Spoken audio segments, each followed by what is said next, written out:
Indentation error is derived from the syntax error, which again is derived from the exception class.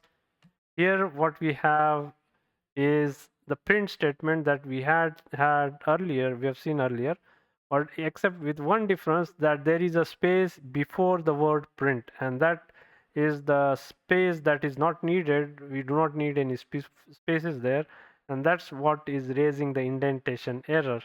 The description is unexpected indent, and that's what this is. Now there is a tab error that goes along with this. I tried to reproduce this in Jupyter Notebook. However, this I couldn't get this error.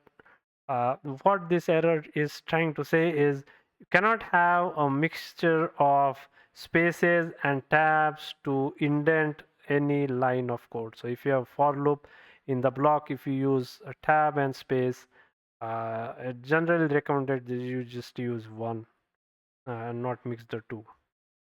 But in the Python 3 that I'm working on, it didn't make any difference and the code ran just fine.